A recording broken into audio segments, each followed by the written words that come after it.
Hai Teknoza, apa kabar semuanya? Balik lagi dengan Stepian di sini dan sesuai sama judul video kali ini. Jadi ini bukan video versus, tapi mungkin kayaknya lebih tepat kalau kita bilang video sharing soal keseharian memakai dua buah smartphone Android yang berbeda. Mulai dari mereknya, spek, kelas, dan juga target market.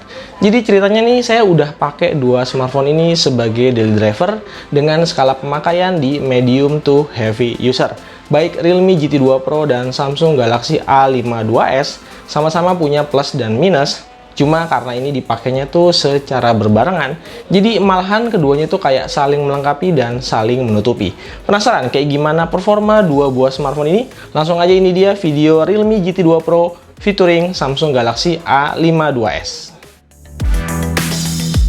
Dua smartphone ini jelas speknya berbeda. GT 2 Pro pakai Snapdragon 8 Gen 1 4 nanometer, sementara A52s pakai Snapdragon 778G 6 nanometer. Internal storage keduanya tuh sama-sama 256 GB. Bedanya GT 2 Pro unggul di RAM yang 12 GB, sementara di A52s masih punya external micro SD card. Kalau ngerasa 256 GB-nya masih kurang. Beda spek tentu aja bikin beda hasil benchmark. Ya, antu tuh misalnya GT 2 Pro dapat 900.000 poin. Nah, di A52s ini nyaris 500.000 poin. Selisihnya jadi kayak hampir 2 kali lipat. Tapi kalau sekedar di pemakaian casual sehari-hari kayak buat sosmed dan browsing, saya sih nggak ngerasain adanya perbedaan yang jauh banget. Multitasking buat buka tutup banyak aplikasi, kedua smartphone ini nggak akan bisa dibedain. Walaupun RAM fisik di GT 2 Pro lebih gede daripada A52s, tapi secara pemakaian keduanya sama-sama oke.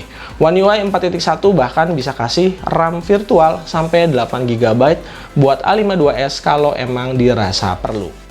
Oke, sebelum kita bahas gamingnya, jangan lupa kalau A52s punya jack audio. So, buat kalian yang masih punya headset gaming berkabel, Galaxy A52s ini lebih fleksibel.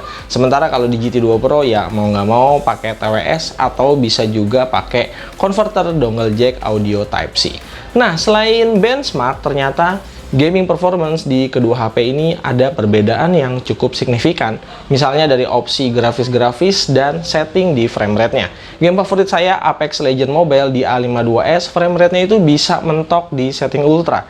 Tapi grafisnya cuma di posisi normal. Kalau mau dipakai grafis high bisa, tapi frame rate-nya jadi turun ke posisi high. Sementara di GT 2 Pro itu semuanya tuh bisa full mentok rata kanan. Grafis di posisi ekstrim dan frame rate-nya di ultra. So, secara gameplay, keduanya HP ini sebenarnya masih sama-sama oke buat jalanin Apex Legends Mobile dengan lancar jaya. Yang terasa beda itu di visual grafisnya aja. Lebih karena GT 2 Pro punya resolusi dan ukuran layar yang lebih lega, plus punya settingan grafis yang bisa rata kanan. Untuk suhu, Realme GT 2 Pro juga lebih adem sedikit dibanding A52s dengan durasi main yang sama. Cerita yang kurang lebihnya sama nih dengan Genshin Impact. Realme GT 2 Pro tentu aja bisa dipakai settingan tertinggi posisi highest. Gameplaynya secara overall sebenarnya lancar dan bisa dapat 60 fps di awal-awal main. Cuma kalau udah lewat dari 5 menit tuh suhunya mulai anget ya. Biasanya FPS-nya juga mulai naik turun antara 40 fps sampai 50 fps. Jadi emang masih ada sedikit gejala throttling supaya suhunya nggak kebablasan. So far buat main Genshin Impact ini masih oke banget ya, apalagi kalau kita turunin satu level. Kalau di A52s, rumus terbaiknya itu di grafis medium. Ini posisi paling aman buat dapetin frame rate yang stabil dan nggak bikin cepet panas HP ini. Galaxy A52s termasuk salah satu smartphone yang bukan dibilang flagship, tapi bisa diandalkan buat main Genshin Impact. Frame rate yang didapat bisa nyentuh angka 45 fps dan jarang banget ngedrop sampai di bawah 40 fps. Walau dipakai main dalam waktu yang lama. Suhunya dan konsumsi baterainya juga ya mirip-mirip lah kayak di GT 2 Pro. Untuk kedua smartphone saya pakai yang warnanya putih ya, biar samaan. Dan kalau dari desain, walau sebenarnya ini masalah selera aja, saya prefer lebih suka sama punyanya GT 2 Pro. Ini tanpa perlu dipegang bisa langsung kelihatan kalau HP ini tuh punya karakter, aura premium khas flagshipnya langsung dapet dengan lekukan-lekukan seksi di frame bezel plus modul triple kamera belakang yang layoutnya tuh matching banget sama desain dari keseluruhan back covernya. Sekali lagi, Naoto Fukusawa wajib banget kontraknya. diperpanjang sama pihak Realme karena ia punya andil besar sama perubahan desain serta pemilihan tema-tema seputar lingkungan hidup tanpa harus berkompromi soal build quality, dan juga yang penting masih dikasih charger. Terus, apakah A52s dari Samsung jelek? Ya enggak gitu juga. Soal desain, A52s ini tuh sebenarnya masih setia pakai desain masterpiece dari Samsung ya. Dibawa sampai hari ini ke A series setelahnya. Bukan desain yang jelek, tapi mungkin kita bisa bilang lebih tepatnya pilih bermain aman sekalian berhemat karena nggak perlu keluar duit lagi untuk biaya desainer. Padahal A52s itu materialnya tuh udah parah banget dihematnya ya. Ini semuanya all plastik, baik di frame bezel maupun di back cover. Ditambah lagi banyak isu-isu yang beredar di pasaran kalau HP ini tuh punya penyakit renggang di bagian backdoor. Tapi untungnya unit yang saya pakai ini sampai hari ini, dan semoga aja seterusnya masih tetap aman-aman aja sampai garansinya selesai. So, kalau disuruh pilih soal desain dan build quality, jelas pilihan saya adanya di Realme GT 2 Pro tanpa mendiskreditkan kelemahan di A52s. Kenapa begitu? Sekedar ngingetin lagi kalau A52s ini punya IP rating 67, sebuah fitur yang nggak ada di sebuah smartphone, bahkan untuk smartphone yang harganya jauh lebih mahal. Makanya kedua HP ini tuh saya pakai secara bergantian atau berbarengan, tergantung sesuai skenario yang seperti apa. Misalnya, buat dipakai gaming atau hiburan saya pakai GT2 Pro. Terus kalau buat traveling ya pakai A52s lebih nyaman dan lebih aman karena punya IP rating. Kalau mau netral soal desain ya paling keduanya saya pakai in case, sama aja kan. Lanjut, untuk ukuran kedua smartphone, kita dengan mudah juga bisa ngelihat perbedaannya di layar. GT2 Pro pakai layar AMOLED ukuran 6,7 inci, sementara di A52s layarnya Super AMOLED ukurannya 6,5 inci. Perbedaan yang paling kasat mata tuh ada di resolusinya. GT2 Pro itu bisa di setup antara Full HD 1080 atau 2K 1440. Kalau A52s ya hanya Full HD aja. Jadi praktis mata saya auto lebih tertuju sama GT2 Pro kalau buat urusan mantengin mata kita ke layar karena punya detail yang lebih tajam, tone warna yang lebih luas, dan ini sama-sama support HDR10+. Ketipisan sisi per sisi tiap bezel di GT2 Pro juga ini tuh tipis banget. Sementara di A52s masih kayak ya mid-range premium yang non-flagship. Sisi per sisinya masih agak tebal, terutama di bezel bagian dagu. Tapi ukuran bezel ini tentu aja sebenarnya nggak ganggu pemakaian sehari-hari ya. Ini cuman ya murni estetika aja. Soalnya kedua HP ini tuh nggak ada masalah sama sekali soal urusan touch response. Oh ya, saya mau bahas sedikit nih soal refresh rate 120Hz di kedua smartphone. GT2 Pro jenis panelnya AMOLED LTPO, jadi refresh rate-nya bisa kita ubah-ubah secara otomatis tergantung dari apa yang ditampilin di layar. Pas di always on display dia 1Hz, pas di posisi statis 10Hz, dan seterusnya sampai mentok 120Hz. Tapi nggak tahu kenapa nih, sampai di ROM update saat ini dia tuh masih belum bisa mainin game-game yang sebenarnya udah support 120Hz. Misalnya kayak Bungie Racing yang masih mentok di 60 fps, bahkan untuk Stumble Guys kadang-kadang malah kena lagging parah sampai nggak nyaman buat dimainin. Padahal ini kan ya levelnya game ecek-ecek gitu ya, game ringan. Kayaknya emang masih perlu optimalisasi dari UI maupun pihak developer gamenya. Karena kalau saya tes 120Hz-nya di A52s justru nggak ada masalah sama sekali. Udah bisa jalan lancar jaya di semua game yang secara kompatibilitas support di 120Hz. Minusnya di A52s ya dia nggak punya fitur adaptif, jadi pilihannya cuma 60Hz atau 120Hz aja.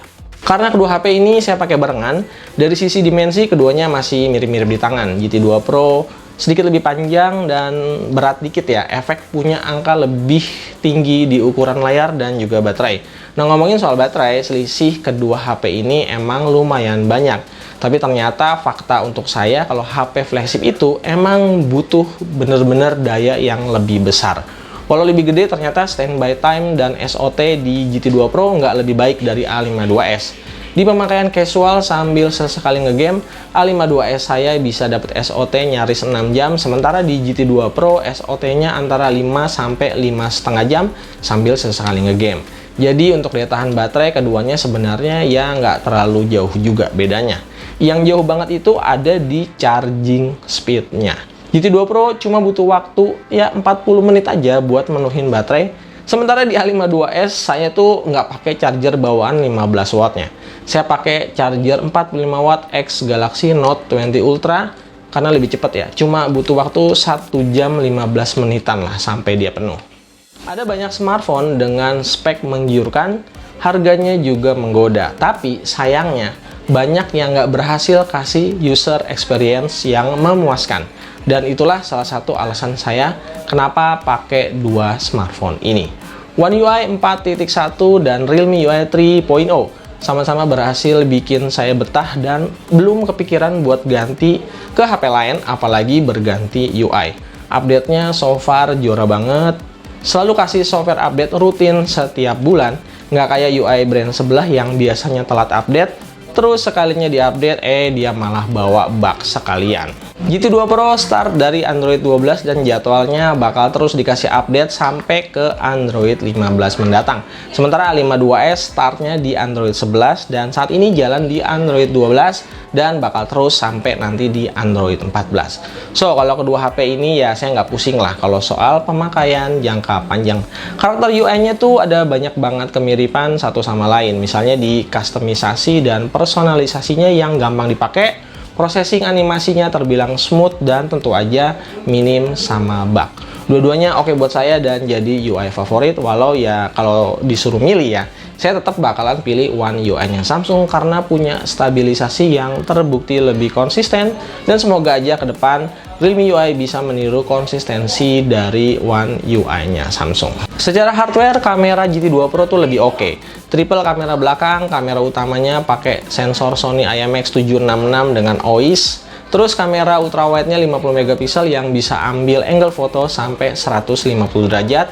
Kamera terakhirnya juga futuristik dan anti mainstream buat foto objek dengan super dekat alias microscope lens yang bisa bikin kamera HP ini tuh lebih dari cuma sekedar kamera makro gimmick yang ternyata masih dipakai di A52s barengan sama lensa black and white. Untungnya, kamera utama di A52s punya OIS dan lensa ultrawide-nya juga punya resolusi yang cukup oke kalau dibanding sama HP-HP lain di kelas harga yang sama. Apalagi software kamera di Samsung punya kelebihan tersendiri yang belum ada di HP-HP Tiongkok, bahkan di flagshipnya. Misalnya fitur berpindah-pindah lensa ketika melakukan video recording dan juga punya fitur single shoot-nya. Soal bagaimana kualitas kamera di kedua smartphone, balik lagi menurut saya keduanya sama-sama bagus tapi punya karakter yang berbeda untuk di kebutuhan yang berbeda juga. Semua foto-foto ini diambil dengan mode auto dan AI-nya udah saya matiin. Nah, GT2 Pro ini punya kelebihan di ketajaman dan detail pada gambar, tapi punya kecenderungan hasil fotonya itu sedikit over kontras. Sementara di A52s kameranya tuh agak sedikit soft, tapi menurut saya color science-nya jauh lebih balance. Jadi foto-fotonya tuh bakal lebih siap dipakai dan lebih enak buat dilihat sama mata.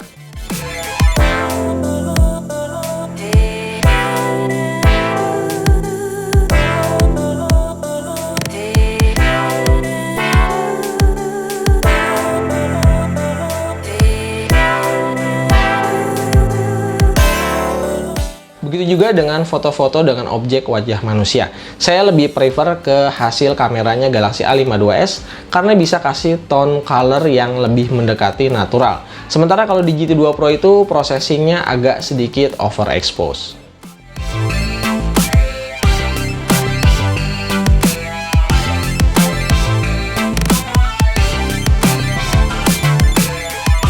Untuk di skenario low light, night mode di GT2 Pro ada satu level di atas A52s.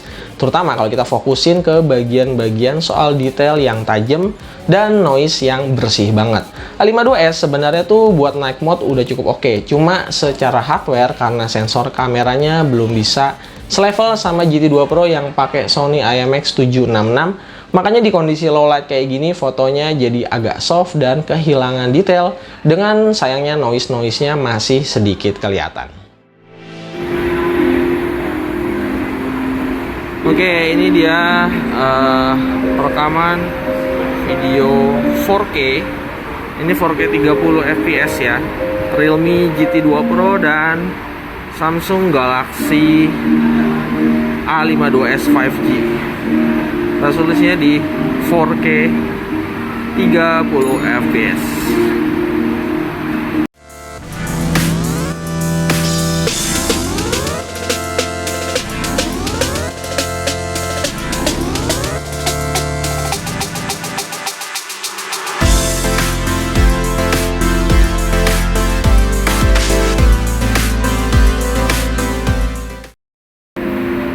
Oke, kalau ini resolusi kamera depan ya, Samsung Galaxy A52s 5G dan juga Realme GT2 Pro, dimana Realme GT2 Pro di lock di Full HD 30 fps, sementara Galaxy A52s 5G bisa di 4K 30 dan Full HD 60 ya. Oke, kelebihan software kamera di Samsung adalah ya dia bisa di 1080p 60 fps dan gonta-ganti lensa, sementara di Realme GT2 Pro itu nggak bisa ya. Nah nih, kita bisa gonta-ganti ya.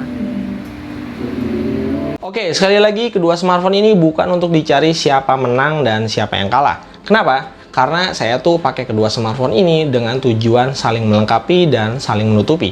So, plus minusnya saya bisa atur. Kapan harus pakai GT2 Pro dan kapan harus pakai Galaxy A52s. Cuma kalau emang harus pilih, ya GT2 Pro emang lebih banyak plusnya dari A52s. Cuma ingat di beberapa poin A52s bisa ngekill balik. Kayak misalnya IP68 rating, terus jack audio, dan juga software update yang lebih matang dan lebih konsisten. Makanya sekali lagi menurut saya kedua smartphone ini saling melengkapi dan bisa ada di list rekomendasi terbaik untuk kelas smartphone di harga 5 jutaan dan juga 8 jutaan. Makanya kalau saya pribadi ya belum ngerasa perlu untuk ganti kedua smartphone ini karena masih cukup banget buat skala kebutuhan ala saya pribadi. Oke, segini dulu aja video kali ini. Silahkan sharing juga kalau kalian pakai dua smartphone ini. Terus jangan lupa tulis kolom komentar kalian di bawah dan kita bakal ketemu lagi di video-video selanjutnya. Jangan lupa kasih like dan subscribe. Stay out dan Hai Teknoza pamit.